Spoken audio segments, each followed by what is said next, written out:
An influential businessman passes out at the wheel during the night, leaving his car stuck and the horn blaring through the empty streets.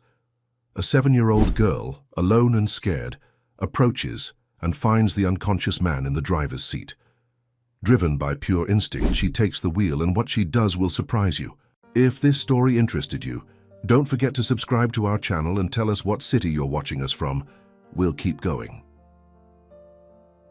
The Chicago winter evening descended rapidly, bringing with it a biting cold that seemed to creep through even the thickest coats. 7-year-old Emma Hayes clutched her small pink backpack tightly against her chest as she hurried along the sidewalk. The streetlights had just begun to flicker on, casting long shadows across the snow-dusted pavement. She needed to get home before her father started to worry. Emma was small for her age, with bright hazel eyes that seemed to take in everything around her. Despite her youth, there was something remarkably self-possessed about her demeanor. Her mother often said she had an old soul, wisdom beyond her years. Tonight, that wisdom was telling her to hurry.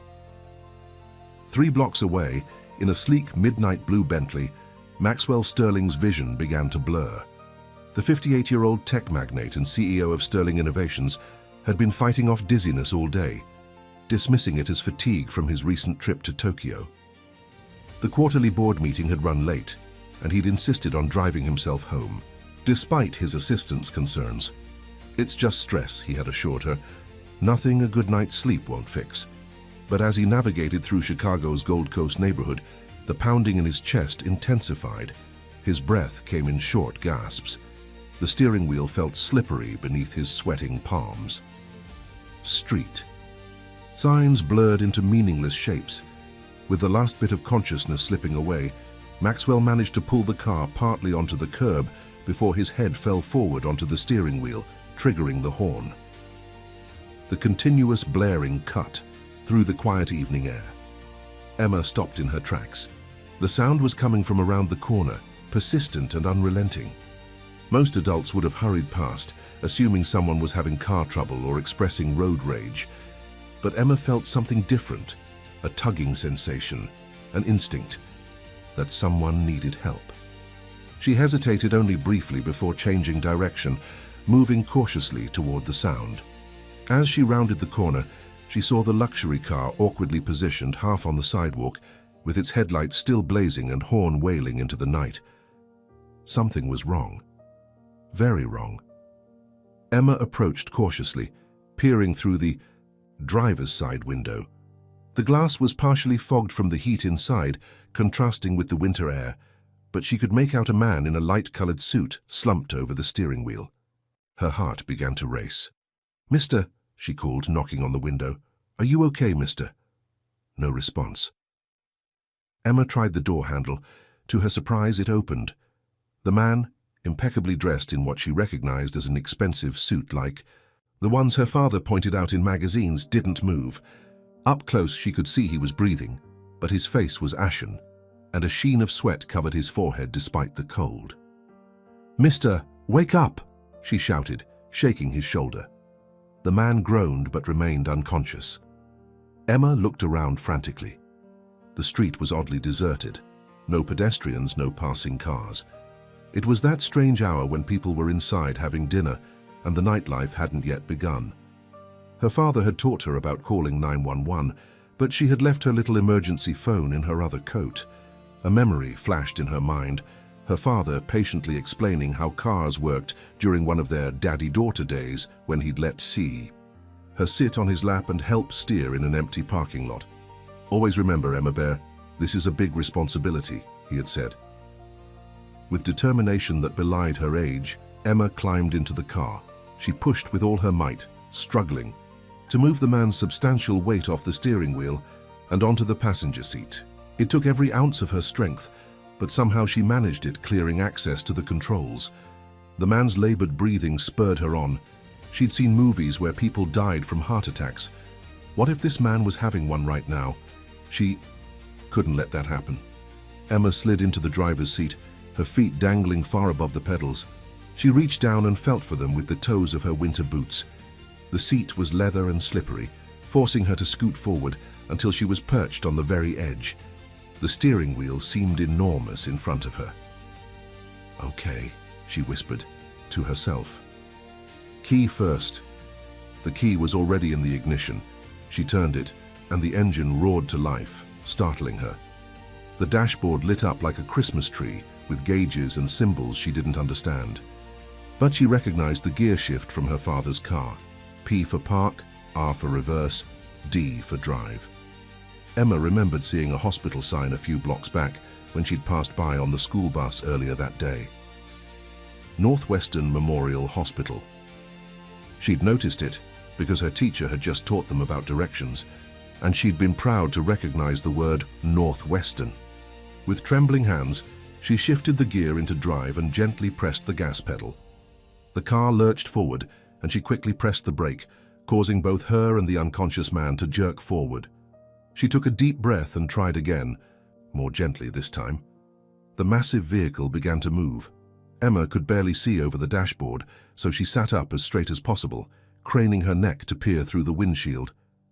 Her hands gripped the steering wheel so tightly her knuckles turned white. "Please don't die, mister," she whispered as she navigated the car onto the main road. "Please don't die." The first intersection approached. The light was red, but Emma didn't dare stop. What if the man needed help right away? With her heart in her throat, she carefully guided the car through, wincing as horns blared around her. A taxi driver swerved, narrowly missing them, and rolled down his window to shout obscenities that turned to shocked silence when he glimpsed the small girl behind the wheel. "Sorry," Emma called out, though she knew he couldn't hear her. Another intersection, another red light ignored. Emma's vision blurred with tears of fear and determination. The Bentley swerved dangerously as she struggled to maintain control. A truck honked loudly as it braked hard to avoid them, its driver's face a mask of disbelief. The man beside her groaned and shifted slightly. "It's okay," Emma told him, her voice shaking. "I'm getting you to the hospital, just hold on." Chicago's streets seemed endless, each block stretching impossibly long before her. Every time she had to turn, Emma would slow the car to a crawl, making wide, cautious arcs that sometimes took her into oncoming traffic. Miraculously, other drivers, upon seeing the small child at the wheel, gave her space, some even stopping to stare in astonishment as the luxury car wobbled past. Finally, blessedly, the illuminated hospital sign appeared ahead. Emma had never felt such relief in her young life. She approached the emergency entrance and, in her excitement to arrive, pressed the brake too suddenly. The car jerked to a halt, throwing them both forward. The commotion attracted the attention of hospital staff, who rushed toward the oddly parked vehicle. Emma scrambled out, her small legs shaking so badly she nearly collapsed. "Help!" she cried, her voice raw with emotion. "This man is sick! Please help him!" Medical personnel converged on the car, quickly extracting Maxwell from the passenger seat. As they transferred him to a gurney, Emma stood alone in the driveway, suddenly overcome by what she had just done. Her small body began to tremble uncontrollably, and tears streamed down her face. A kind-faced nurse noticed her and knelt down. "Did you bring him here, sweetie?" she asked incredulously. Emma nodded, unable to speak through her sobs. "You're the bravest little girl I've ever met," the nurse said, wrapping a blanket around Emma's shoulders. "Come inside where it's warm. We'll take good care of both of you." As Emma followed the nurse into the brightly lit hospital, she cast one last glance at the man being rushed through the emergency doors. "Please don't let him go away," she whispered, a prayer to whoever might be listening. Please. She didn't know then that this desperate journey was just the beginning, that the man whose life she had just saved would irrevocably change her own in ways neither of them could possibly imagine. Inside the hospital waiting room, Emma sat, wrapped in a hospital blanket, her small feet dangling from a chair designed for adults. The adrenaline that had fueled her impossible drive was fading, leaving her exhausted but unable to rest. Every time the double doors leading to the emergency area swung open, her eyes darted up, hoping for news about the man she had saved. A social worker named Ms. Jenkins had been called and was now sitting beside Emma, gently trying to extract information about her parents. The woman's kind face was etched with concern. Emma, honey, we need to call your parents. They must be worried sick about you. Emma nodded reluctantly. My dad's number is in my backpack, she said, her voice small. She hadn't thought about how scared her father would be, and the realization made fresh tears well up in her eyes. While Ms. Jenkins made the call, Emma watched the frantic activity of the emergency department. Doctors rushed back and forth, their faces serious beneath the harsh fluorescent lights. In her mind, she kept replaying the journey that had brought her here, the feel of the massive steering wheel in her small hands, the terror of navigating. Through traffic, the desperate hope that she wasn't too late. Emma? Her father's voice cut through her thoughts. Michael Hayes burst into the waiting room, his work clothes still dusty from the construction site. Panic etched across his weathered face. When he spotted his daughter, relief flooded his features, and he dropped to his knees, enveloping her in a crushing embrace. Baby girl, what happened? I was going crazy looking for you. His voice broke with emotion as he pulled back to examine her, checking for injuries. Emma tried to explain, but the words tumbled out in a confused jumble. The car, the unconscious man, the drive to the hospital. Michael's expression shifted from relief to disbelief as he pieced together what his daughter had done. You drove a car? By yourself? His voice was barely a whisper. Before Emma could respond, a doctor approached them. He was tall with salt and pepper hair and tired eyes that somehow still conveyed warmth. Mr. Hayes, I'm Dr. Patterson. Your daughter has done something extraordinary tonight. He glanced down at Emma with undisguised admiration. The man she brought in was having a severe cardiac event. If she hadn't gotten him here when she did. He left the sentence unfinished, but his meaning was clear. Michael's face paled as he finally understood the magnitude of what Emma had done and the danger she had put herself in. Who is he? Michael asked. The man? Dr. Patterson hesitated. I'm not supposed to share patient information, but given the circumstances, he's Maxwell Sterling. Michael's jaw dropped. Even Emma recognized the name.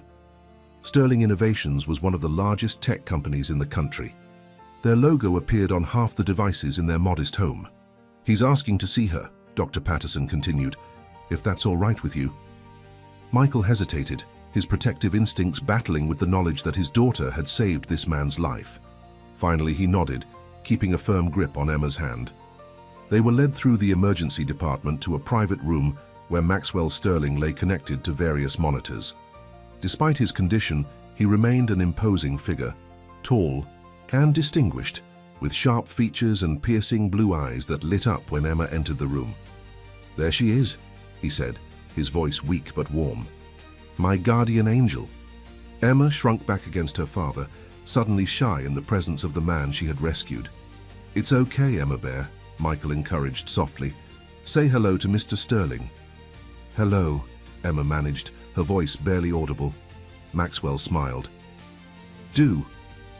You know what you did tonight, young lady? You saved my life. Emma nodded solemnly. I saw you needed help.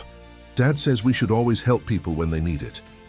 Maxwell's gaze shifted to Michael, taking in his worn work boots and calloused hands. You've raised an incredible daughter, Mr. Hayes. Michael, Emma's father corrected, uncomfortable with the formality. And yes, she is something special. Pride mingled with lingering fear in his voice. A moment of awkward silence followed, broken when Maxwell winced in pain. We should let you rest, Michael said, gently tugging Emma toward the door. Wait, Maxwell called. Please visit tomorrow? Both of you? I'd like to thank you properly when I'm feeling stronger. Michael hesitated, then nodded stiffly. Get some rest, Mr. Sterling. As they left the hospital, Emma clutching her father's hand, neither of them could have anticipated how this chance encounter would alter the course of their lives. The next morning, Emma insisted on returning to the hospital, despite Michael's reluctance. They found Maxwell sitting up in bed, looking considerably better than the previous night. A collection of children's books sat on the bedside table, a gift from a nurse who'd heard about Emma's heroic deed. I brought you something, Emma said, shyly offering a hand-drawn get-well card decorated with glitter and stickers. Maxwell accepted it with genuine delight, examining the childish drawing of a car and a hospital with exaggerated care. "This is the finest artwork I've ever received," he declared, causing Emma to beam with pride. As Emma settled into a chair beside the bed, selecting one of the books for Maxwell to read to her, Michael stood awkwardly by the door, unsure of his place in this strange tableau. "Mr. Hayes," Maxwell said, noticing his discomfort, "would you mind if I spoke with you privately for a moment?" Michael nodded, and they stepped into the hallway while a nurse kept an eye on Emma. "I want to compensate you," Maxwell began without preamble. "What your daughter did—" "We don't need your money," Michael interrupted, his pride instantly bristling. Maxwell studied him for a moment. "Forgiveness isn't my strong suit, Mr. Hayes, but I'm trying to learn it. So I'll forgive that interruption, because I understand where it comes from. But please don't mistake gratitude for charity." Michael's jaw tightened. "My daughter didn't help you for a reward." "I know that," Maxwell said softly. "That's what makes it so precious." He ran a hand through his silver hair. "Look, I nearly died last night. I was alone in that car, no family rushing to my bedside, just business associates concerned about the company's stock price." His voice grew rough with emotion. "A 7-year-old child showed me more humanity than most adults I've encountered in my entire life. So please let me express my gratitude in whatever way I can." Something in Maxwell's vulnerability penetrated Michael's defenses. "We're doing fine," he said, less sharply. "But thank you." When they returned to the room, they found Emma reading aloud to an enthralled audience of nurses and orderlies who had gathered in the doorway. Her clear voice carried the story with surprising expressiveness for a child her age. Maxwell watched, her with an expression Michael couldn't quite decipher. Something beyond gratitude, something almost like longing. Over the next few days, their hospital visits became a routine. Emma would arrive clutching a new drawing or a book she wanted to share. Maxwell would listen intently to her stories about school and friends, treating each childish anecdote as if it were vital information. For a man who commanded boardrooms and managed billion-dollar acquisitions, he displayed remarkable patience with Emma's meandering conversations. Michael observed their growing bond with a mixture of appreciation and unease. There was something undeniably touching about watching the powerful businessman light up at his daughter's arrival. Yet he couldn't help wondering what would happen when Maxwell Sterling returned to his world of corporate jets and penthouse apartments. Emma had already lost too much when her mother left. Michael couldn't bear to see her hurt again. On the 5th day, they arrived to find Maxwell dressed in regular clothes instead of a hospital gown, preparing to be discharged. "Are you going away?" Emma asked, her disappointment evident. Maxwell knelt to her level, wincing slightly at the movement. "I'm just going home to recover, Emma, but this isn't goodbye." He glanced up at Michael, seeking permission. After a moment's hesitation, Michael nodded. "How would you like to visit me sometimes?" Maxwell asked Emma. "I have a garden where we could read and a chef who makes the best cookies in Chicago."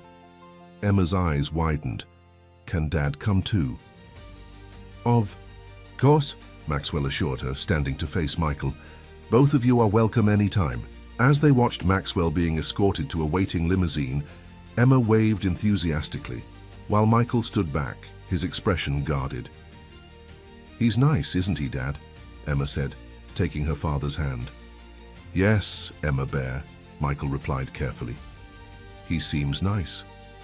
But as the limousine pulled away, Michael couldn't shake the feeling that their lives had just become entangled with something far bigger and more complicated than a simple act of kindness. For better or worse, Maxwell Sterling was now part of their world. What neither Michael nor Emma could see was Maxwell in the back of the limousine, staring at Emma's crayon drawing with tears in his eyes, remembering another child from long ago, a memory he had spent years trying to bury, and now rising unbidden to the surface of his consciousness. Maxwell Sterling's lakefront mansion in Chicago's exclusive North Shore stood as a monument to his success, a sprawling estate with manicured gardens and floor-to-ceiling windows offering breathtaking views of Lake Michigan. Yet as his driver pulled through the wrought iron gates a week after his discharge from the hospital, Maxwell felt none of the satisfaction that usually accompanied his return home. The enormous house echoed with emptiness. His housekeeper, Mrs. Winters, greeted him with professional concern, having prepared his favorite meals and arranged his medications according to the doctor's instructions. But her efficiency only highlighted what was missing: genuine warmth, the kind that had radiated from a small girl in a hospital room. "Will you be taking dinner in the study, Mr. Sterling?" Mrs. Winters asked. "No," Maxwell replied, surprising himself. "Set it in the garden pavilion tonight. And, Mrs. Winters, we'll be having guests this weekend, a young girl and her father. Please prepare the blue guest suite and stock the kitchen with whatever children like. Cookies, I suppose. And healthy options," he added hastily, imagining Michael Hayes' disapproval of a sugar-only menu. Mrs. Winters raised an eyebrow but nodded. In 15 years of service, she had never seen her employer host a child. Alone in his study later that evening, Maxwell found himself unable to focus on the stack of documents his assistant had couriered over. Instead, he picked up the phone and made a call he'd been contemplating since the hospital. "Archer, it's Sterling. I need a background check. Nothing invasive, just the basics." He hesitated. "Michael Hayes and his daughter Emma, Chicago residents." 2 days later, a sealed envelope arrived on his desk. Maxwell stared at it for a long moment before opening it, feeling vaguely guilty for investigating the family without their knowledge. But old habits died hard, and Maxwell hadn't built his empire by taking unnecessary risks. The report was brief but revealing. Michael Hayes, 34, widower. Not divorced as Maxwell had assumed. His wife Catherine had died 3 years ago from cancer, leaving him to raise Emma alone. He worked as a foreman at a construction company, earned a modest but stable income, and had no criminal record beyond a single speeding ticket. They lived in a small apartment in a working-class neighborhood on the city's west side. Emma attended the local public school, where she was an excellent student despite having to sometimes arrive early or stay late due to her father's work schedule. Maxwell sat back, a complex mixture of emotions washing over him. Relief that there were no red flags, sadness for the loss they had endured, and something else, a peculiar sense of kinship with Michael, despite their vastly different circumstances. Both men navigating life without partners, both shaped by loss. When Saturday arrived, Maxwell found himself uncharacteristically nervous. He changed his outfit twice, first a suit that felt too formal, then casual wear that seemed too deliberate in its informality. He finally settled on dark jeans and a cashmere sweater, then stood in his cavernous foyer awaiting his guests. The doorbell rang precisely at the agreed time. Michael Hayes was nothing if not punctual. Maxwell opened the door himself, dismissing Mrs. Winters with a wave.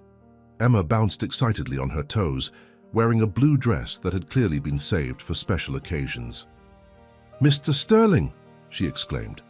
"Dad said we could only stay for 2 hours because you need to rest, but I brought books to read to you." Maxwell chuckled, kneeling despite his still healing body to accept the enthusiastic hug Emma offered. "2 hours is plenty of time to start with," he said, rising to shake Michael's hand. The construction worker's grip was firm, his expression carefully neutral as he took in the opulent surroundings. "Nice place," Michael said, in what had to be the understatement of the year. "It's too big for one person," Maxwell replied honestly. "But the garden is worth it. Emma, would you like to see the flowers?" What followed was the most enjoyable afternoon Maxwell had experienced in years. Emma's delight in the garden, her careful examination of each bloom, her excitement over the koi pond, all of it felt like seeing his home through new eyes. Even Michael gradually relaxed, especially when their conversation turned to the garden's design and construction, territory where he had professional knowledge to contribute. They had lunch in the pavilion, gourmet sandwiches for the adults and star-shaped peanut butter and jelly for Emma, prepared by a chef who had cooked for presidents, but had taken Maxwell's request for kid-friendly food as a personal challenge. "This is the best sandwich ever," Emma declared, making the chef beam with pride as he retreated to the kitchen. After Lunch, when Emma became absorbed in feeding the koi fish, Maxwell seized the opportunity to speak privately with Michael. "She's remarkable," Maxwell said, watching Emma count fish aloud. "You've done an amazing job raising her alone." Michael's expression tightened. "The report told you that, did it?" Maxwell didn't insult him by denying it. "Yes, I apologize for the intrusion, but in my position—" "Save it," Michael interrupted. "I get it. Man like you has to be careful." His voice held no rancor, just a tired acceptance. "Must have been disappointed to find out we're nothing special. Just a working guy and his kid." "Actually," Maxwell said quietly, "I found out you're far more impressive than I imagined. Raising a child like Emma alone while working full-time, that takes extraordinary strength." Michael studied him, searching for condescension and finding none. "Her mother did the hard part," he said finally. "Laid the foundation, I'm just trying not to mess it up." "Catherine," Maxwell said, "I'm sorry for your loss." Michael's eyes widened slightly at the use of his late wife's name, but he merely nodded. 3 years next month. Emma was 4. Young enough that the memories are fading, which breaks my heart, even while I'm grateful she was spared the worst of the grief. They watched Emma in silence for a moment, each man lost in his own thoughts. "What about you?" Michael asked suddenly. "No family?" Maxwell's face closed off. "No," he said shortly. "Not anymore." Before Michael could inquire further, Emma called out, having discovered a small stone bench hidden among some flowering bushes. The moment passed, but Michael filed away both the response and the shadow that had crossed Maxwell's face at the question. 2 hours stretched into 4, and the sun was beginning to set when Michael finally insisted it was time to leave. Emma protested until Maxwell promised another visit soon. "Next Saturday," he suggested. "I have a collection of old board games gathering dust that could use some attention." Emma's enthusiastic agreement made both men smile. As Maxwell watched, their modest car disappear down his long driveway. He was struck by the silence that descended upon their departure. The house behind him suddenly seemed less like a showcase of his success and more like a mausoleum, beautiful, impressive, and utterly lifeless. What began as a one-time visit evolved into a weekly ritual.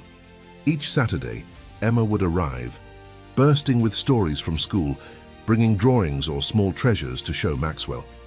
Michael would come too, initially vigilant, but gradually easing into something approaching comfort in the billionaire's presence. For Maxwell, these visits became the cornerstone of his week. Board meetings and corporate acquisitions paled in comparison to the simple joy of teaching Emma to play chess or listening to her read aloud from her favorite books. He found himself collecting children's literature throughout the week, scouring bookstores for titles he thought might engage her curious mind. During Emma's third visit, rain confined them indoors, leading to an impromptu tour of the mansion. When they reached Maxwell's home office, Emma spotted a silver-framed photograph partially obscured behind a stack of files. Maxwell, much younger, with his arm around a dark-haired woman. "Is that your wife?" Emma asked innocently.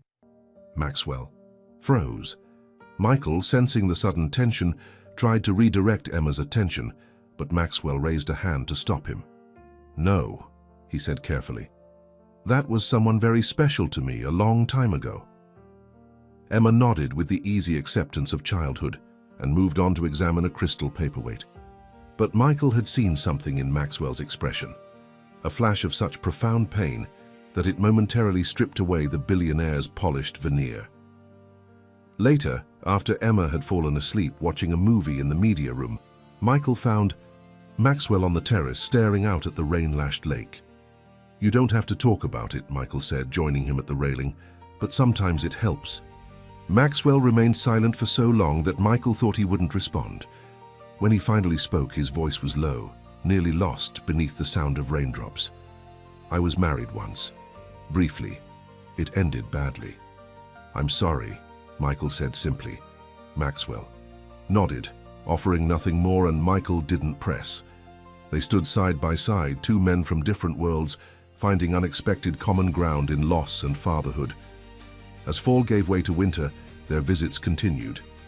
Maxwell had his staff prepare the indoor pool for Emma, who approached swimming with the same determined focus she brought to everything. Michael initially declined to join them, uncomfortable with accepting what he perceived as luxury, but Emma's insistence eventually wore him down. Watching father and daughter splash together, Maxwell felt a curious ache in his chest. Not envy, something more complex, a recognition of what he had missed, what he had sacrificed in his relentless pursuit of success. "You should join us," Emma called, waving him over. Maxwell shook his head. "I'm content to watch." But Emma would have none of it. She climbed out of the pool, leaving small wet footprints across the tile, and tugged at his hand with dripping fingers. "Please? It's fun." Something in her earnest request crumbled his resistance. Maxwell, the titan of industry known for his unyielding negotiation tactics, found himself unable to refuse this simple request from a 7-year-old girl.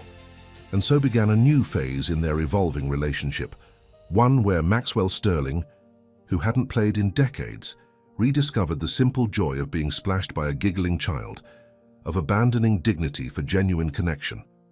What none of them realized was that their Saturday idyll was being observed. A figure in a nondescript car had begun parking across from Sterling's estate, documenting the Hayes' weekly visits with a telephoto lens. Someone who had been watching, waiting, and planning. Someone with a score to settle. The first letter arrived. On a Tuesday, nearly 3 months after Maxwell's cardiac episode. It came in a plain white envelope with no return address, mixed in with the usual corporate correspondence. Maxwell's assistant, Diane, who screened all his mail, almost discarded it as junk, but noticed something odd. The envelope was addressed in handwriting not printed, and something about the careful penmanship made her pass it along. Maxwell opened it at his desk between conference calls, expecting perhaps a handwritten thank you from a charity he'd recently donated to. Instead, he found a single sheet of paper containing just 2 sentences. "You don't deserve a second chance. Some debts can never be repaid." He stared at the words, a chill spreading through his body that had nothing to do with the December weather outside his office window. There was no signature, no explanation, but something about those words struck a chord of recognition deep within him.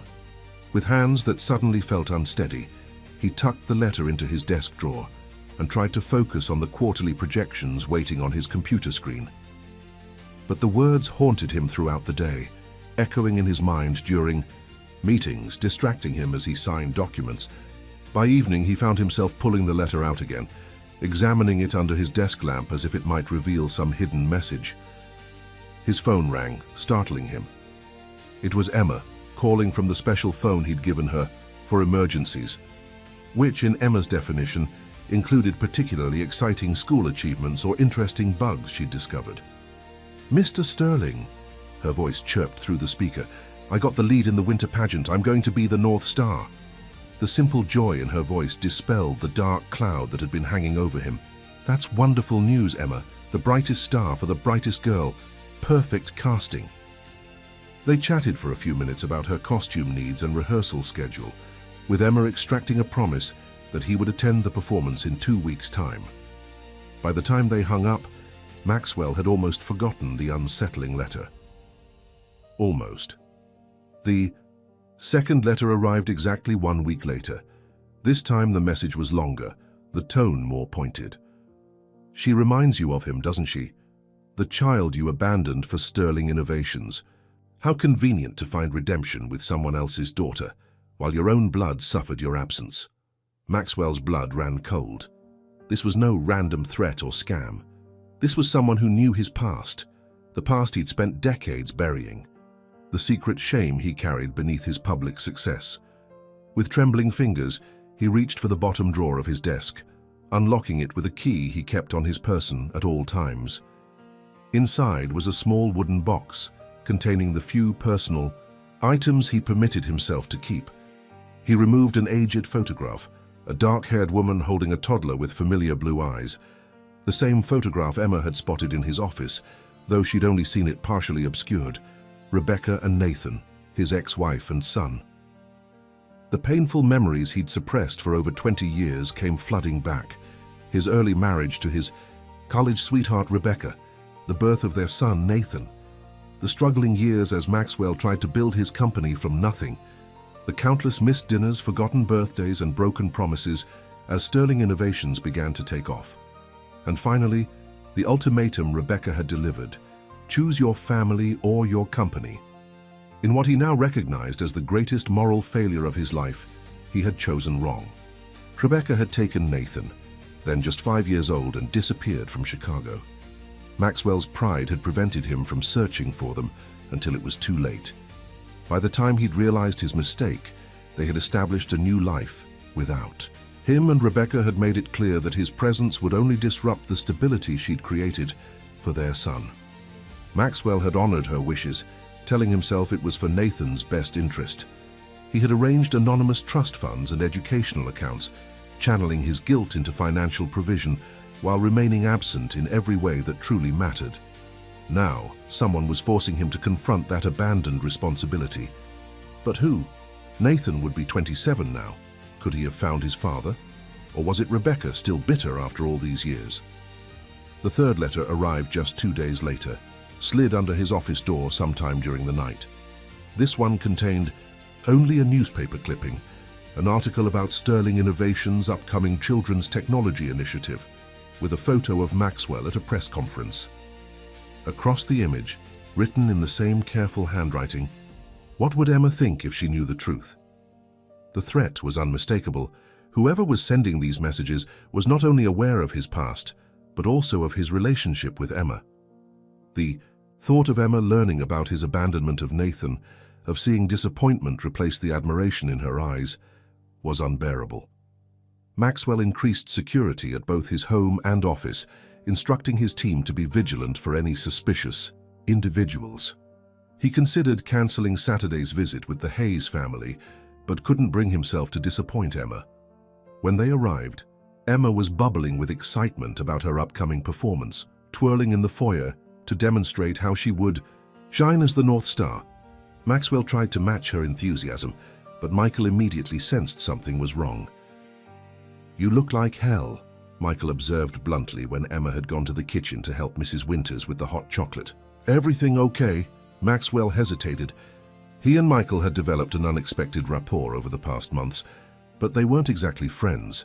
There remained a careful distance between them, the unbridgeable gap of different life experiences and financial realities. "Just business." "Concerns," Maxwell replied, the lie tasting bitter on his tongue. Michael studied him for a moment, clearly unconvinced, but nodded. "If you say so." Their afternoon proceeded as usual, board games in the library, Emma's dramatic readings from her latest favorite book, dinner in the informal dining room that had become their regular spot. But Maxwell found himself watching Emma with a new awareness, seeing echoes of Nathan in her mannerisms, hearing his son's long-ago laughter in her giggles. As Michael and Emma prepared to leave, bundling up against the December cold, Maxwell was struck by a sudden impulse. "Michael, may I speak with you for a moment?" Emma was sent to wait in the car with the heater running while the two men stood in the doorway. "I've been meaning to ask," Maxwell began, uncharacteristically hesitant. "How are things financially? With Emma's pageant coming up, holiday, expenses?" Michael's expression immediately closed off. "We're fine." Of course, Maxwell backpedaled. "I didn't mean to imply. We don't need your charity," Michael said, his voice level but firm. "Emma loves spending time here, and I appreciate what you've done for her emotionally since the accident. But we take care of our own needs." Maxwell nodded, accepting the rebuff. But as he watched their car pull away, he couldn't shake the image of Emma in her too small winter coat, or forget Michael's exhausted expression when he thought no one was looking. That night, Maxwell made a series of discreet phone calls. By morning, he had learned that the construction company Michael worked for was struggling, having lost several major contracts to competitors. Layoffs were expected after the new year. Michael's position as foreman was relatively secure, but his hours and income would almost certainly be reduced. More concerning was the discovery that their landlord had filed for an eviction notice, citing 3 months of partial rent payments. They were facing possible eviction in January, right after the holidays. Maxwell sat in his study, turning these facts over in his mind. He could easily solve the Hayes' financial problems with what amounted to pocket change for him. But Michael's pride stood in the way, the same stubborn pride Maxwell recognized in himself. As he contemplated this dilemma, his private line rang. Few people had this number, and he answered cautiously. "Mr. Sterling," a female voice said. "My name is Jennifer Watts. I'm a reporter with the Chicago Tribune." Maxwell's grip tightened on the phone. "How did you get this number, Ms. Watts?" "I have my sources," she replied smoothly.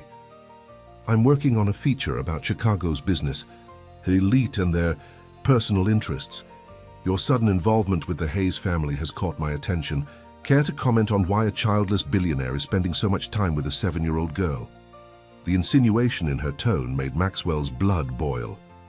"You're treading on dangerous ground, Ms. Watts." "Am I? Or are you?" Her voice hardened. "I know about Nathan, Mr. Sterling. About how you abandoned your own son to build your empire. It makes your current interest in Emma Hayes particularly interesting, don't you think?" The pieces clicked into place. The letters, the threats, the specific knowledge of his past. It hadn't been Nathan or Rebecca. It had been a reporter, digging for a sensational story. "Whatever you're implying," Maxwell said, his voice deadly quiet, "I suggest you reconsider. My attorneys—" "Save the threats," Jennifer interrupted. "I'm offering you a chance to tell your side. An exclusive interview about your relationship with the Hayes family, your past with your son, and your redemption arc, shall we call it. Otherwise, I run with what I have." "Which is nothing but speculation and old gossip," Maxwell countered. Even as his mind raced through the potential fallout, it wasn't himself he was worried about. His reputation could weather the storm, but Emma and Michael would be dragged into a media circus they never asked for. "We both know there's more to it than that," Jennifer replied. "I've done my homework, Mr. Sterling. Have you done yours on Michael Hayes? Did you know he's behind on rent? That Emma's school has been providing her with free lunches? That they can't afford the medication for Michael's chronic back pain from a construction injury last year?" Each revelation hit Maxwell like a physical blow. Michael had hidden the depths of their financial troubles, too proud to admit how much they were struggling. "My deadline is tomorrow at noon," Jennifer continued. "Interview or article, your choice." After she hung up, Maxwell sat motionless, in his darkened study. The threats in the letters now made terrible sense, a reporter's attempt to pressure him to create a story where there might be none. But in the process, she had inadvertently given him crucial information about the Hayes family's situation. He had less than 24 hours to make a decision: fight the story and risk exposing Emma to unwanted publicity and Michael to humiliation. Give the interview and control the narrative, but expose his painful past, or find another solution entirely. As the grandfather clock in his hallway chimed midnight, Maxwell reached for his phone and dialed a number he hadn't used in years. "Archer," he said when the call connected. "I need another favor. A big one." "Big key." Dawn, Maxwell had set his plan in motion. If Michael wouldn't accept his help directly, he would find another way, a way that would protect Emma, honor Michael's pride, and perhaps begin to address the debt he could never truly repay. Not to Nathan, whom he had failed, but to himself, and to the man he still hoped to become. 2 days before Christmas, Michael Hayes received an unexpected letter. It came on official-looking letterhead from the Chicago Community Assistance Foundation, an organization he'd never heard of. The letter explained that his family had been selected as recipients of the foundation's annual housing assistance program based on a nomination from Emma's school. Michael read the letter 3 times, suspicion warring with desperate relief. The foundation was offering to cover their back rent and the next 6 months of payments, citing the special circumstances of a single father raising an exceptional child who has demonstrated remarkable courage and compassion. "This has Sterling written all over it," Michael muttered, crumpling the letter in his fist. Pride and anger flared within him, but beneath those emotions lay exhaustion and fear. The eviction notice on his kitchen counter gave him just 2 weeks to find a new place after the holidays. His savings were depleted from Catherine's medical bills, and no landlord would accept a tenant with a recent eviction on his record. For Emma's sake, he swallowed his pride and called the number on the letterhead. A professional-sounding woman confirmed the legitimacy of the offer, explaining that the foundation helped dozens of families each year. When Michael asked who had nominated them, she mentioned only a staff member at Emma's school, and assured him that accepting assistance was not charity, but community support for a hard-working parent. Michael hung up, still suspicious, but with few options. That evening, when Emma was asleep, he researched the foundation online. It appeared legitimate, with a well-designed website describing various community assistance programs throughout Chicago. The organization had existed for at least 3 years, with news articles mentioning its work in different neighborhoods. What Michael couldn't know was that the foundation had been created overnight by Maxwell's team, complete with backdated web presence and fabricated press coverage. Maxwell had spared no expense to ensure the deception would hold up to scrutiny. The foundation would indeed pay Michael's rent and help other families in similar situations. Maxwell had funded it generously, but its creation had been specifically for this purpose. The next day was Emma's winter pageant. Michael sat in the school auditorium, scanning the crowd until he spotted Maxwell slipping in just as the lights dimmed. The billionaire had traded his usual bespoke suit for more casual attire in an attempt to blend in with the other parents, though his designer coat and the luxury watch glinting at his wrist still marked him as different. On stage, Emma shone, literally, in a costume covered with silver stars, delivering her lines with the clear, confident voice that made Michael's heart swell with pride. When she took her bow, Maxwell applauded as enthusiastically as any proud parent, his face alight with genuine joy. After the performance, as families mingled in the school gymnasium over punch and cookies, Maxwell approached cautiously, bearing a small gift bag. "She was magnificent," he said simply. Michael nodded, the anger he'd been nursing tempered by the knowledge that this man truly cared for Emma. "She practiced those lines for weeks. I got her a small congratulatory gift," Maxwell said, holding out the bag. "Nothing extravagant, I promise." Michael hesitated only briefly before accepting it. "Thank you for coming." It meant a lot to her. For a moment of awkward silence stretched between them, until Emma bounded over, still in her star costume, and threw her arms around Maxwell's waist. "You came. Did you like it? Was I too quiet on the second verse?" "Mrs. Peterson said I needed to project more." Maxwell knelt to her level, his face serious. "You were perfect, the brightest star in the sky." Emma beamed, then noticed the gift bag in her father's hands. "Is that for me?" Inside was a simple star-shaped pendant on a silver chain, nice but not ostentatiously expensive, and a card congratulating her on her performance. Emma immediately asked her father to help her put it on, proudly showing it off to her friends. As Michael fastened the clasp around his daughter's neck, he made a decision. "Mr. Sterling, could we speak privately for a moment?" They stepped into a quiet corner of the gymnasium. Michael took a deep breath. "I received a letter from the Chicago Community Assistance Foundation yesterday." Maxwell's expression remained neutral. "Oh?" "Cut the act," Michael said, but without heat. "I know it was you. The foundation that magically appeared right when we needed it. The rent assistance, that's exactly what we need." For a moment, Maxwell considered maintaining the pretense, but something in Michael's steady gaze made him reconsider. "How did you figure it out?" "I'm not an idiot," Michael replied, "and you're not as subtle as you think." Maxwell sighed. "Are you going to refuse the help?"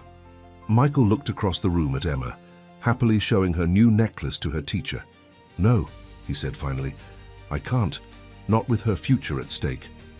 He turned back to Maxwell, his expression a complex mixture of gratitude and resentment. "But I need to know why, the truth this time." Maxwell was saved from responding by a commotion near the gymnasium entrance. A woman with a professional camera was attempting to enter, only to be blocked by a school administrator, citing privacy policies for the children's event. "Jennifer Watts," Maxwell muttered, recognizing the reporter who had threatened him. Who? Michael asked. A reporter. She's been investigating me, us, the time I spend with Emma. Michael's face darkened. What are you talking about? Not here, Maxwell said, eyeing the ongoing confrontation. We need to leave. Now. They collected Emma quickly, Maxwell leading them through a side exit to where his driver waited. As they pulled away from the school, Maxwell explained about the threatening letters, the reporter's call, and her insinuations about his relationship with Emma. She's planning to run a story suggesting improper motives, Maxwell concluded grimly. I refused her interview, so she's gathering material her own way. Michael's face had grown progressively paler during Maxwell's explanation. Are you saying my daughter is going to be splashed across the newspapers because of her connection to you? I'm doing everything I can to prevent that, Maxwell assured him. My legal team is prepared to file an immediate injunction if the Tribune runs anything involving Emma. Michael ran a hand through his hair, his voice tight with controlled anger. This is exactly what I was afraid of when you first came into our lives. Emma's been through enough without becoming tabloid fodder. I know, Maxwell said quietly, and I'm sorry. But there's something else you should know. The real reason Jennifer Watts is so interested in me, in us. As the car glided through Chicago's snowy streets, Maxwell finally revealed the truth he'd been concealing. About Rebecca, about Nathan, about his greatest failure as a husband and father. I had a son, he said, staring out at the sea, passing cityscape rather than meeting Michael's eyes. I chose my company over him when he was just a child. His mother gave me an ultimatum, and I made the wrong choice. By the time I realized my mistake, it was too late. They had built a new life without me. Michael listened in silence, his expression unreadable. When Emma saved me, Maxwell continued, when I saw her courage and her heart, it awakened something I thought was dead. A chance to do better, to be better. Not to replace Nathan. Nothing could ever do that, but to honor the second chance I was given. He finally turned to face Michael. The financial help, the foundation, it wasn't charity, it was selfishness in a way. I needed to know she was safe, that she had what she needed, that I wasn't failing another child. The car pulled up to Michael's apartment building. Emma had fallen asleep during the drive, her star costume twinkling softly in the dimness of the car's interior. I need time to process this, Michael said finally, gathering his sleeping daughter. But thank you for being honest. Finally. Maxwell watched them enter their building, a heavy weight in his chest. He had revealed his deepest shame, laid bare the guilt he carried. Now all he could do was wait to see if Michael would allow him to remain in Emma's life. He didn't have to wait long. The next morning, Jennifer Watts's article appeared in the Tribune and online, a sensationalized exposé titled Sterling Secret, Billionaire's Mysterious Relationship with Child Hero Raises Questions. The piece stopped short of making direct accusations but was filled with innuendo and sources close to the situation, questioning Maxwell's interest in Emma. It referenced his abandoned son, though not by name, and suggested Maxwell was attempting to buy affection from Emma and her father through lavish gifts and financial assistance. Worst of all, it included a grainy photo of Emma entering Maxwell's car after the pageant, her face partially visible despite the newspaper's token effort to obscure it. Maxwell's phone rang moments after he finished reading the digital version. It was Michael, his voice shaking with barely controlled fury. Have you seen it? Yes, Maxwell replied, his own anger cold and precise. My attorneys are all ready. I don't care about your attorneys, Michael cut in. Emma's teacher just called. Reporters are outside her school. They're asking other children about her, about us. Maxwell closed his eyes, a wave of nausea washing over him. I'll fix this, Michael, I promise. You've done enough, Michael responded, his voice breaking. Just stay away from us for now, please. The line went dead before Maxwell could respond. For 3 days, Maxwell respected Michael's request, though it felt like physical pain to be cut off from Emma. His legal team secured a temporary restraining order against further publication of photos or information about Emma, citing child privacy laws. They also filed a defamation suit against Jennifer Watts and the Tribune, not for the insinuations about Maxwell himself, but for the harm done to Emma and Michael. On Christmas Eve, unable to bear the separation any longer, Maxwell drove himself to the Hayes' apartment building. He sat in his car for nearly an hour, a carefully wrapped gift for Emma on the passenger seat, debating whether to approach their door. His decision was made for him when Michael emerged from the building, headed toward his car. He spotted Maxwell immediately and froze, then slowly approached the billionaire's vehicle. Maxwell lowered his window. "I know you asked for space. I needed to bring her Christmas gift." He gestured to the package beside him. Michael studied him for a long moment. "Come upstairs," he said finally. "She's been asking about you." The apartment was small but warm, decorated with homemade paper chains and a modest tree, adorned with what looked like years of accumulated ornaments, many clearly crafted by Emma in various stages of childhood. Emma was curled up on the couch watching a Christmas movie, but sprang to her feet when she saw Maxwell. "Mr. Sterling, Dad said you were busy with work stuff." She threw her arms around him, and Maxwell felt tears threaten. Over her head, he met Michael's gaze and saw something had shifted, a new understanding between them, forged in the crucible of the past difficult days. "I brought you something," Maxwell said, composing himself as he handed Emma the gift. She tore into the wrapping paper with childish enthusiasm, revealing a telescope, not an expensive professional model, but a good quality starter scope for a curious child. "So you can study all the stars, not just be one," Maxwell explained as Emma examined it with wonder. While Emma immediately began reading the instruction manual, Michael gestured for Maxwell to join him in the small kitchen. "The reporters are gone," Michael said, keeping his voice low. "Your lawyers were effective." "I'm sorry they were necessary at all," Maxwell replied. Michael nodded, then surprised Maxwell by offering him a cup of coffee from a battered pot on the counter. "I've been thinking about what you told me, about your son." Maxwell accepted the cup, cradling it between his hands. "Nathan, have you tried to find him? As an adult?" "I hired investigators years ago," Maxwell admitted.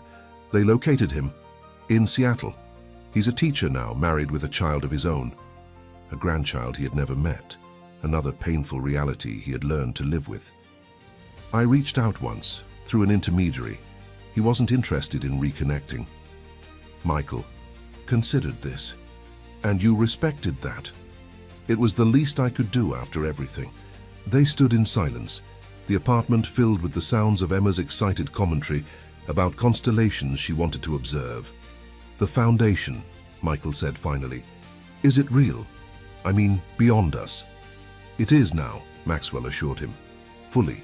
Funded, helping families across Chicago." A hint of a smile touched Michael's lips. "Created overnight by the great Maxwell Sterling." "Something like that," Maxwell acknowledged. "I may have pulled some strings." Michael's expression grew serious again. "I won't let Emma be hurt by your world, the media, the speculation, any of it." "Nor will I," Maxwell promised, "whatever it takes." A tentative truce established, they rejoined Emma, who was already planning where to set up her telescope on Maxwell's lakefront property. "Because the city lights make it hard to see the really good stars, Dad."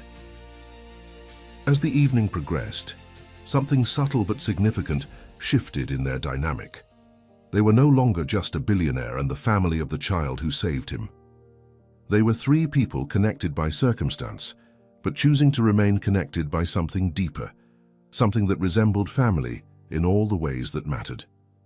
None of them could have anticipated how that choice would be tested in the coming days, or the revelation that would shake the foundation of everything they thought they knew about each other. New Year's Day dawned bright and cold in Chicago, the city blanketed in fresh snow that temporarily transformed even the grittiest neighborhoods into scenes of pristine beauty. In Maxwell Sterling's lakefront mansion, preparations were underway for what had become an unexpected tradition, the Hayes family's visit to celebrate the new year.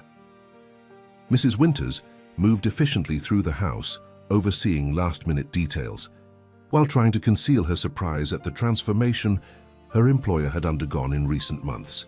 The solitary, driven businessman she had served for 15 years had become someone different, someone who requested child-friendly meals, who cleared his calendar for a second-grade winter pageant, who now hummed absently as he arranged board games in the library.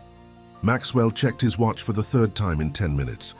Michael and Emma weren't due for another hour, but anticipation had him restless. The media storm had largely subsided over the holiday week, partly due to his legal team's aggressive response, partly because a celebrity scandal had diverted public attention.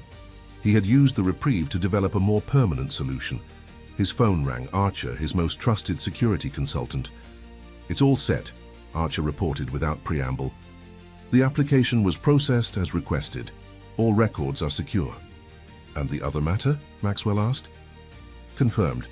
The Tribune is retracting the story tomorrow. Ms. Watts has been reassigned to the weather desk in their Milwaukee affiliate." Maxwell allowed himself a grim smile. "Thank you." He ended the call and moved to his study, where a legal document awaited his signature. He read through it one final time, though he knew its contents by heart. Not adoption. He would never presume that far, but a legal scholarship and trust fund for Emma, structured to provide for her education and future needs without infringing on Michael's parental authority. It would be presented as an initiative of his newly established foundation, with Emma as its first beneficiary. The doorbell rang precisely at noon. Maxwell smoothed his sweater and went to answer it himself, finding Emma bouncing excitedly on the doorstep while Michael struggled with what appeared to be a homemade dish covered in foil. "Happy New Year," Emma exclaimed, launching herself at Maxwell with her customary enthusiasm. "Sarah from work insisted we bring something," Michael explained, looking slightly embarrassed as he held out the dish. "It's her grandmother's black-eyed peas. Supposedly, brings good luck for the new year." Maxwell accepted the offering with genuine appreciation. "Perfect. We'll need all the luck we can get." The day unfolded in comfortable companionship.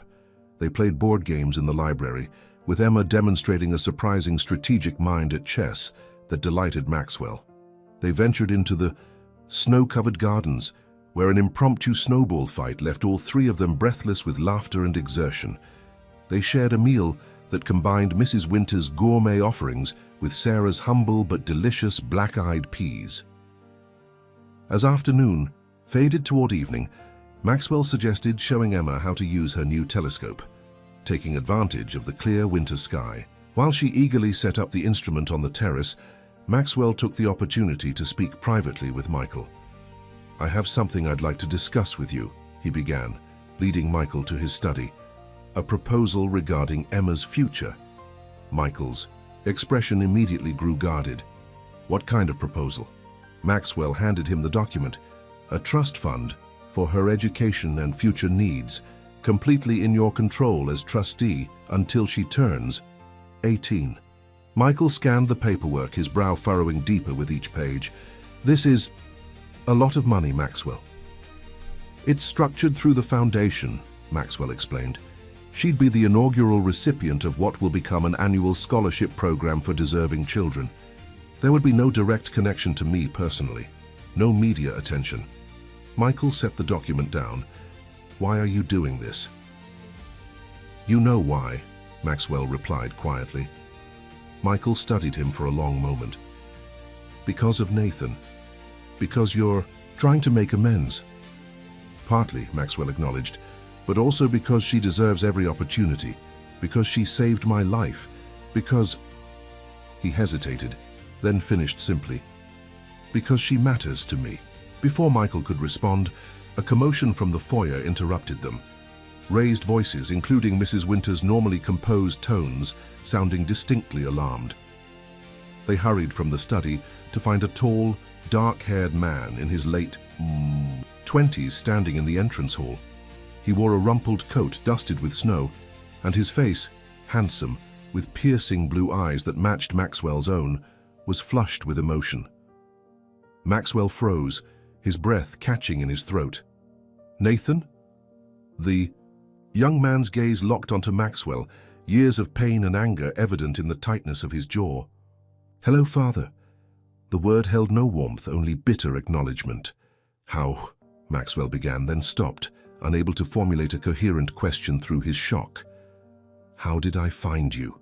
Nathan supplied. "You're not exactly hiding. Your face. Hairs all over the business news." His eyes flicked to Michael, then back to Maxwell.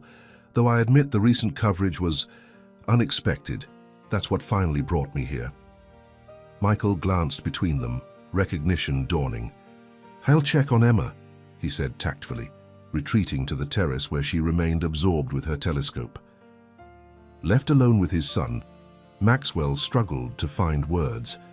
22 years of separation stretched between them like an unbridgeable chasm. "Would you like to sit down?" he finally managed. Nathan shook his head. "I'm not staying long. I just needed to see for myself." "See what?" "If it was true. If you'd really found yourself a replacement family." The accusation was razor sharp, cutting Maxwell to the quick. "It's not like that," he said quietly. "No?" Nathan challenged. "The great Maxwell Sterling, suddenly playing weekend father to some random kid? What else would you call it?"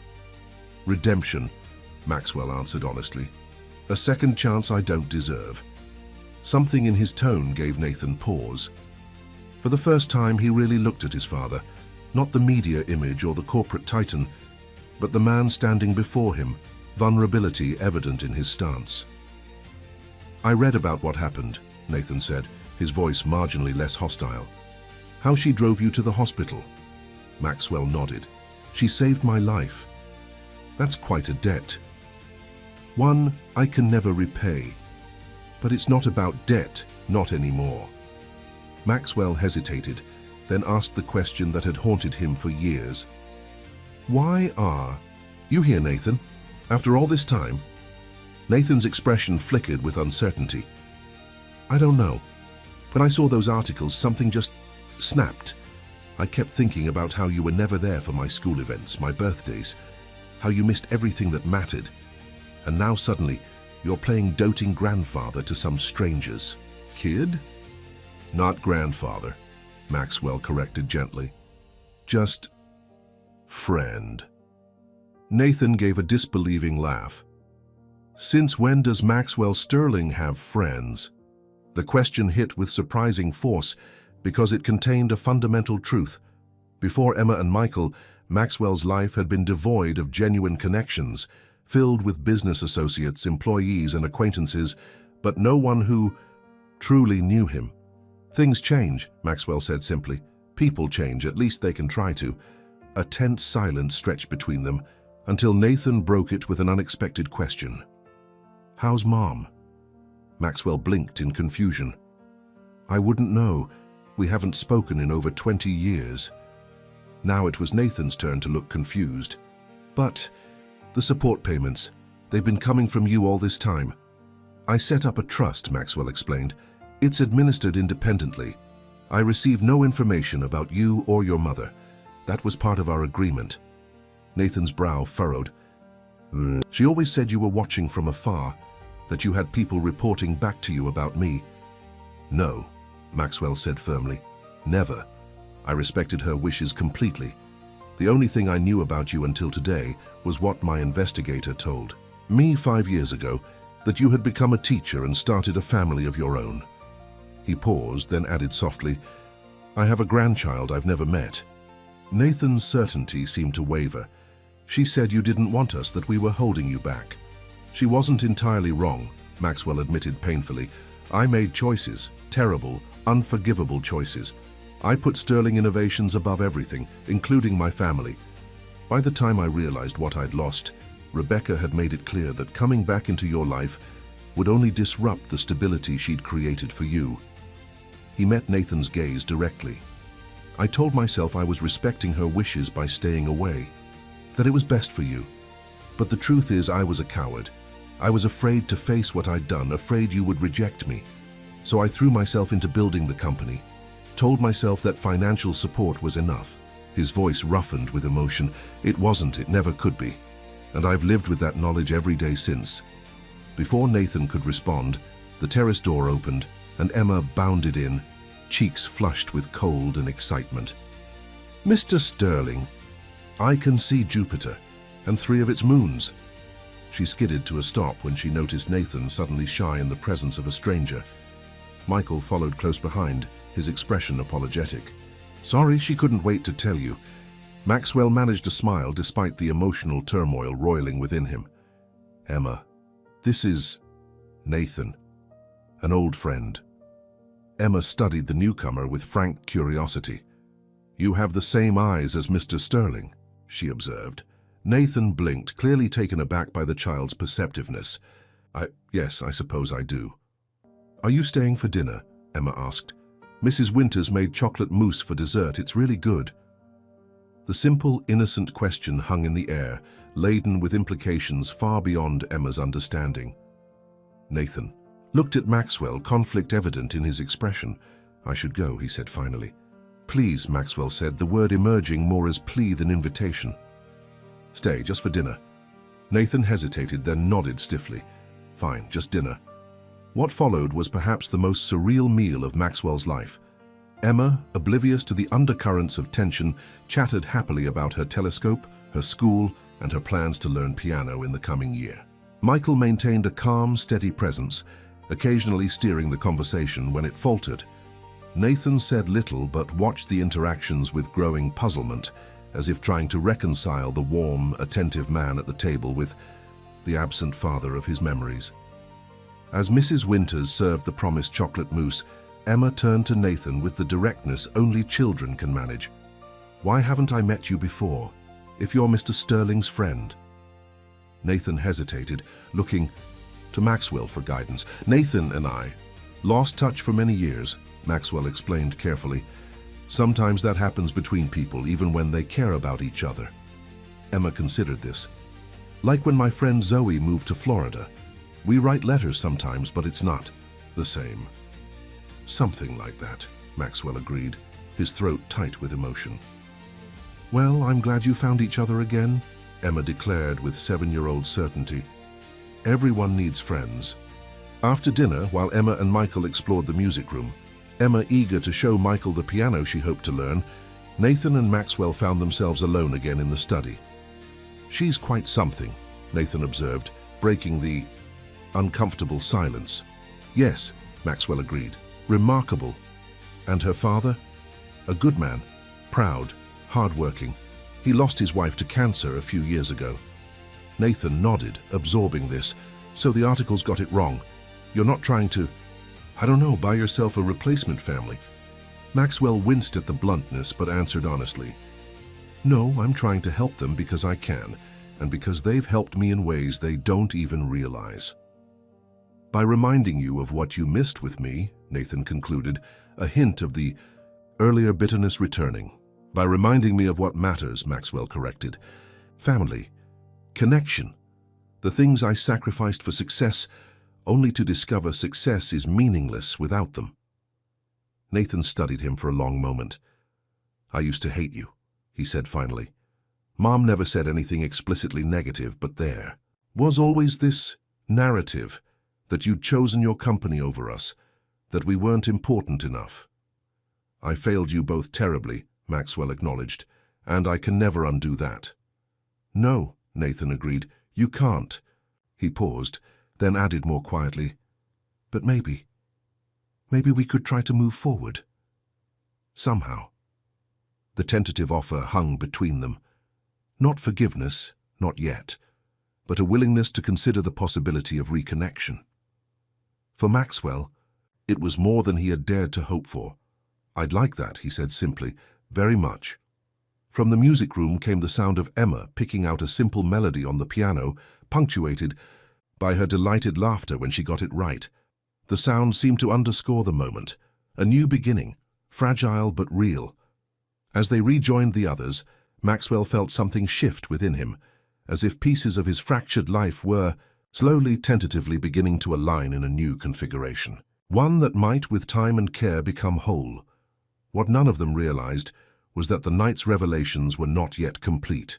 The most significant discovery, one that would forever alter the bonds forming between them, still awaited. Spring came early to Chicago that year, bringing with it warm breezes that seemed to mirror the thawing of long-frozen relationships. In the 4 months since Nathan's unexpected appearance on New Year's Day, a cautious rebuilding had begun, not just between father and son, but among all of them, forming connections that none had anticipated. Nathan had returned to Seattle after that first tense dinner, but he didn't disappear as Maxwell had feared. Instead, weekly video calls became their ritual, awkward at first, but gradually easing into something resembling genuine conversation. Nathan shared carefully curated glimpses of his life, his work as a high school science teacher, his wife Eliza's photography business, and occasional fleeting images of 5-year-old Lucas, the grandson Maxwell was slowly being permitted to know.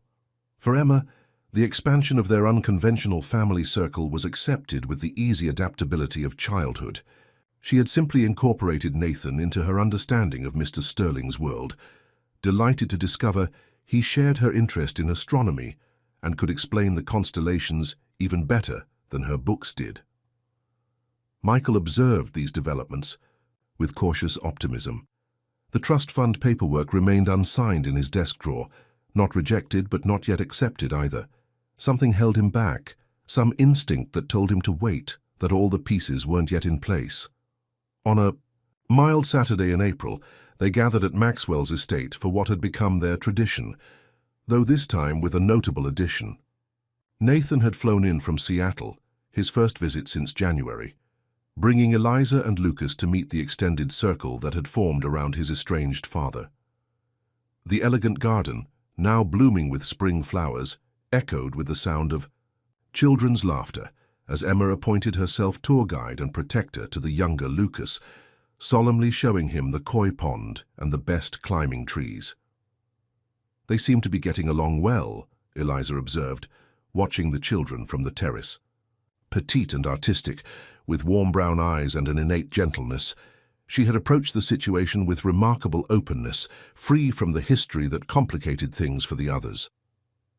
Emma's always wanted a little brother or sister, Michael said, a fleeting sadness crossing his features as he thought of Catherine and the future they'd planned together. Maxwell, standing slightly apart, caught the expression and felt a familiar pang of empathy. He had come to recognize the signs when Michael was remembering his late wife, a certain distance in his eyes, a softening around his mouth. It mirrored what Maxwell saw in his own reflection when memories of his failures with Nathan surfaced. Nathan approached, carrying a tray of lemonade that Mrs. Winters had prepared. The resemblance between father and son was striking now that they stood together. The same tall build, the same penetrating blue eyes, though Nathan's face lacked the hard edges that years of corporate battles had carved into Maxwell's features. "I've been meaning to ask," Nathan said, setting down the tray. "How did you two meet?" The articles weren't very clear, and Emma's explanation involved a lot of superhero references. Michael and Maxwell exchanged glances, realizing they had never fully shared the story with Nathan. "Emma saved my life," Maxwell said simply, quite literally. As they settled into comfortable chairs, Maxwell recounted that fateful December night, his cardiac episode while driving, Emma finding him unconscious, her incredible journey behind the wheel of his Bentley to get him to the hospital. Nathan listened with growing astonishment. "She drove your car at 7 years old?" He looked toward the garden where Emma was now teaching Lucas how to feed the koi without falling in. "That's remarkable," Maxwell finished. "Yes. The doctors said I wouldn't have survived if she hadn't gotten me to the hospital when she did." "It explains a lot," Nathan said thoughtfully, "about why you've become so involved with them." "It was the beginning," Maxwell acknowledged, "but it's become much more than gratitude." Michael nodded agreement. Emma needed something too after losing her mother. Maxwell gave her a connection she was missing. He hesitated, then added with quiet honesty, "And maybe I needed that too." A comfortable silence settled over them, broken when Mrs. Winters appeared to announce that lunch was ready. Michael rose to call the children, leaving Maxwell, Nathan, and Eliza on the terrace. "Dad," Nathan said, using the term for the first time since his return, "there's something I need to tell you." Maxwell's heart contracted at the word dad, so casually spoken, yet so momentous. What is it? Nathan glanced at Eliza, who gave him an encouraging nod. We're moving back to Chicago. I've accepted a position at the Adler Planetarium, heading their education department. Maxwell struggled to keep his expression calm, though joy surged through him. That's wonderful news. When? This summer. We've already started looking. Dad, houses? Nathan hesitated, then added, I thought maybe you could help with that. You know the city better than we do. The simple request to be included in this significant life decision meant more to Maxwell than Nathan could possibly know. I'd be honored, he managed. From the garden came the sound of Emma's voice, calling excitedly for them to come. Quickly, they hurried down the stone steps to find her crouched by a flowering bush, Lucas beside her, both children staring intently at something on the ground. Look, Emma whispered as they approached. A baby bird fell from its nest. Sure enough, a tiny sparrow fledgling sat trembling in the grass, its downy feathers ruffled by the gentle breeze. We have to help it, Emma declared, with absolute conviction. It's too little to be alone. Michael knelt beside her. Sometimes, baby birds leave the nest on purpose, Emma Bear. It's called fledging. The parents are probably watching from nearby.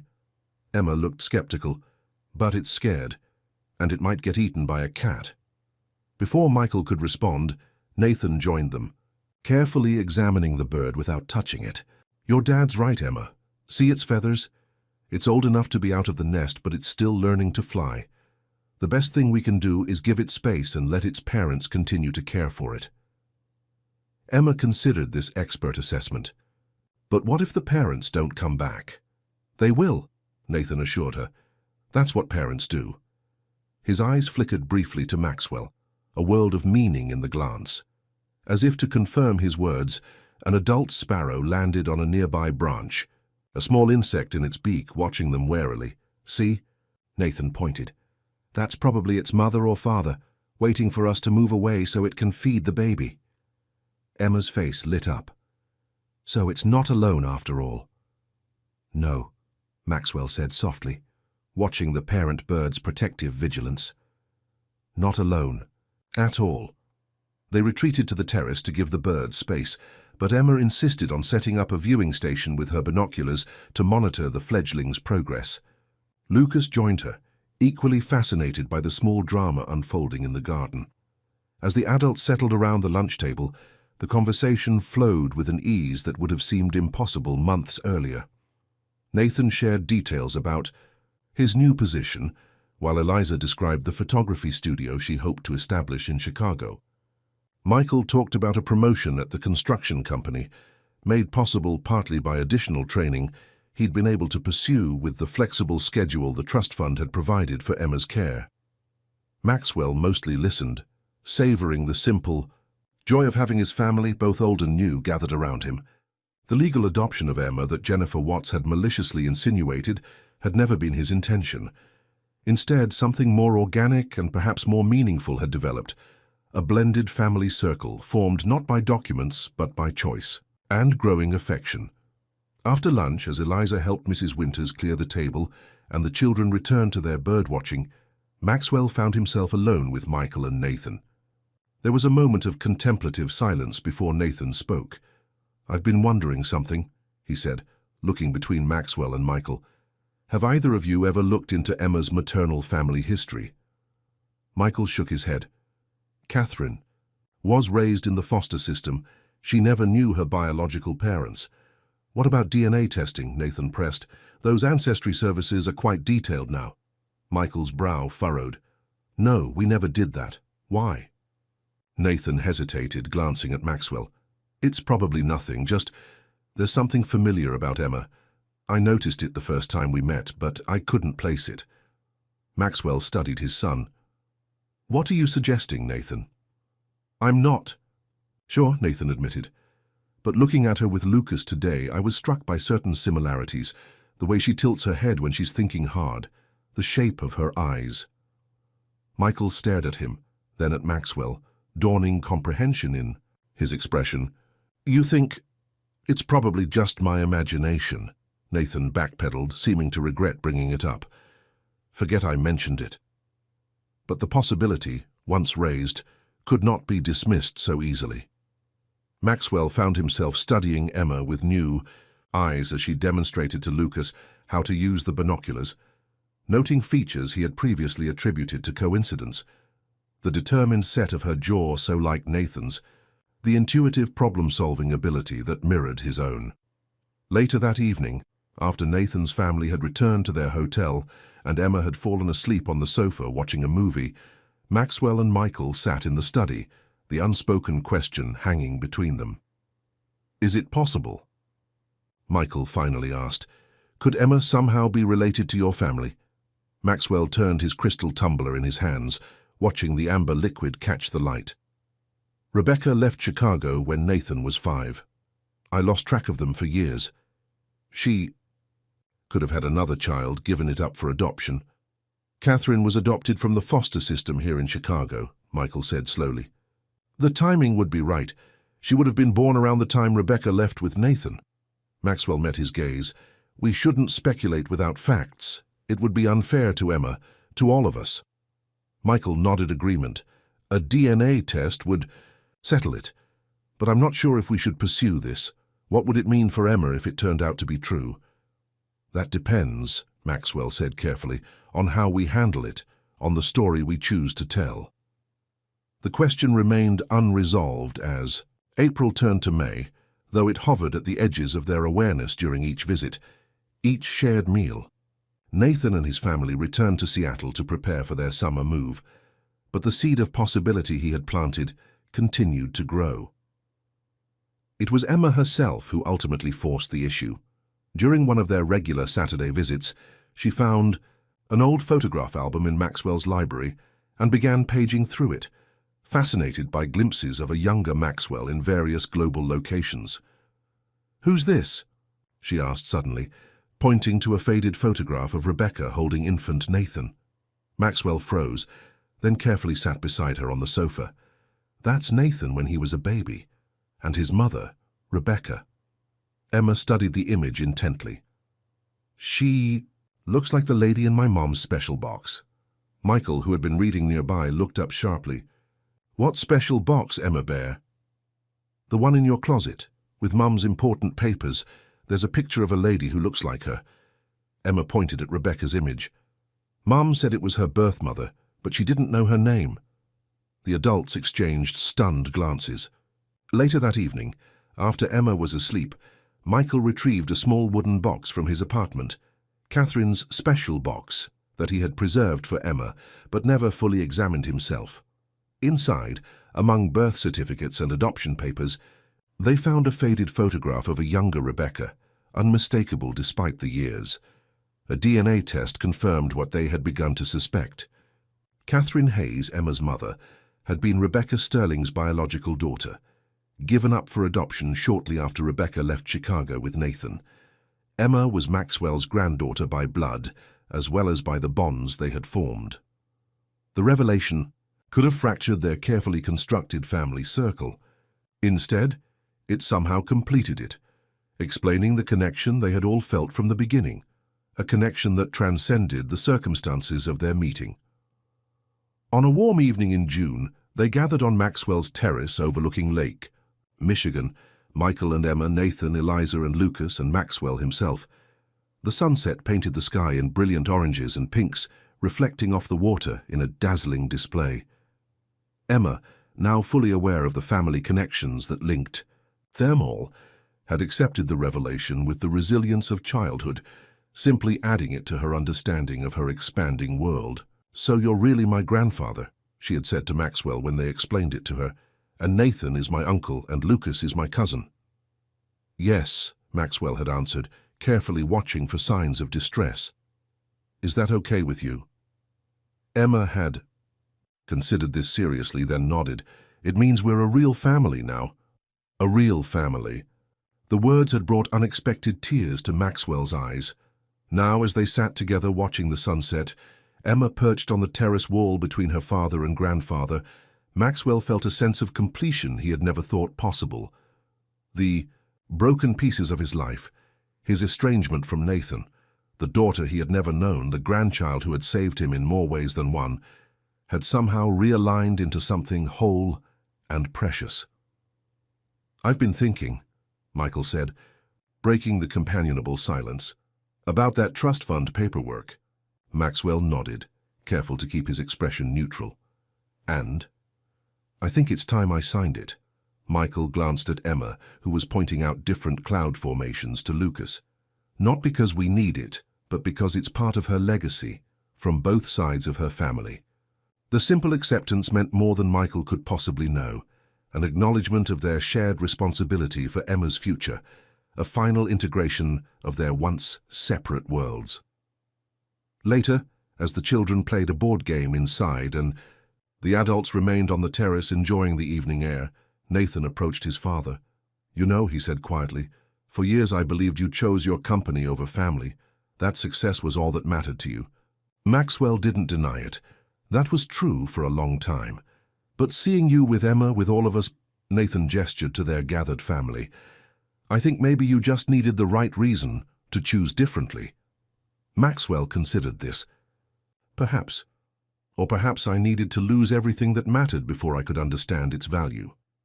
"Well," Nathan said with the hint of a smile, "it seems you've found it again." As night fell over Lake Michigan, stars appearing one by one in the darkening sky, Maxwell Sterling stood surrounded by the family he had never expected to have.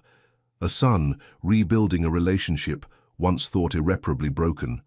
A granddaughter who had saved his life in the most literal sense and then transformed it in ways far more profound, and the expanding circle of connections that had grown from that single act of courage.